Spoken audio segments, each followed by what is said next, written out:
বিরিয়ানি আমার খুব পছন্দ, আর সেজন্যই বন্ধু আমাকে দাওয়াত দিয়েছে বিরিয়ানি খাওয়ার। আমরা গেছিলাম সন্ধ্যার পরে, আর দাওয়াতটাই ছিল আসলেই রাতে। তো গিয়েই দেখি রান্না হচ্ছে, ভাবলাম তাহলে একটু ভিডিও করে নিই, আমার বন্ধুদের সাথে শেয়ার করা হবে। আসসালামু আলাইকুম, কেমন আছেন সবাই? আশা করি ভালো আছেন। গত পরশুদিন বাসায় ভালো লাগছে না, হঠাৎ করে বন্ধু ফোন দিয়ে বলল, যেহেতু ভালো লাগছে না আমার বাসায় সন্ধ্যার পরে আয়, তোকে বিরিয়ানি রান্না করে খাওয়াবো। তো আমিও চলে গেলাম বন্ধুর বাসায়, গিয়ে দেখি রান্না হচ্ছে, তো আমিও ভিডিও করা শুরু করলাম। তো বললো যে প্রেশার কুকারে বিরিয়ানিটা আসলে একটু বেশি মজা লাগে। তো দেখেন, প্রথমে হচ্ছে চাল এবং ডাল ধুয়ে নিল, এবং তারপরে কষানো মাংস সেখানে দিয়ে রেডি করে মাটির চুলায় চড়িয়ে দিল। আর আমি আগেই বলেছিলাম মাটির চুলা হলে খাবো, কারণ মাটির চুলার খাবারটা একটু বেশিই স্বাদ হয়। তো বললো সমস্যা নয়, তুই যেভাবে খাস সেভাবে তোকে খাওয়াবো। তো দেখেন কত সুন্দর করে মাখিয়ে নিচ্ছে, সব কিছু দিয়ে মাখিয়ে তারপরে পরিমাণ মতো পানি দিয়ে চুলায় চড়িয়ে দেবে। আর বলছিল শুধু বিরিয়ানি হলে ভালো লাগবে না, পাশাপাশি তাহলে মাছ ভাজা এবং ডিম ভুনা করব। আমি বললাম যে আমি তো মাছ খাই না, ঠিক আছে একেবারে পেঁয়াজের মতো যদি কুরকুরে মাছ ভাজা হয় তাহলে খাবো। এই হচ্ছে রান্না।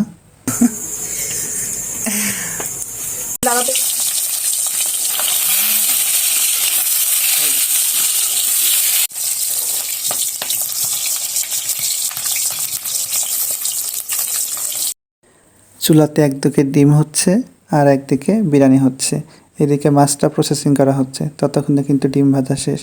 মাছে সব কিছু তেল, হলুদ, মরিচ যা যা লাগে সব কিছু দিয়ে মিক্স করে ম্যারিনেট করে রাখা হয়েছিল। তারপরে ওই তেলে, গরম তেলে মাছটা কুরকুরে করে একদম ভেজে নেওয়া হয়েছিল।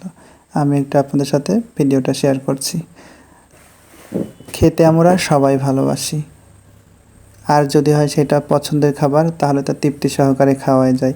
সেদিন আমি অনেকগুলা খেয়েছিলাম। ফাইনাল লুকটা হচ্ছে আপনাদের আমি শেষে শেয়ার করব। আর হ্যাঁ, আপনারা কে কে বিরিয়ানি খেতে পছন্দ করেন তা অবশ্যই জানাবেন। নেক্সট টাইমে আমি আপনাদের খাওয়াবো, আমার বাসায় ইনভাইট থাকলো। এই হচ্ছে ফাইনাল লুক। অনেক মাংস ছিল, আর কষ্টের কথা হচ্ছে খেতে বসবো এমন সময় কারেন্ট চলে গেছিলো। তা আমরা খুব গরমের মধ্যেও তৃপ্তি সহকারে খেয়েছি। তো আজকের ভিডিওটা কেমন লাগলো অবশ্যই জানাবেন। সবাই ভালো থাকবেন এবং টেক কেয়ার। আল্লাহ হাফেজ। কষ্ট করে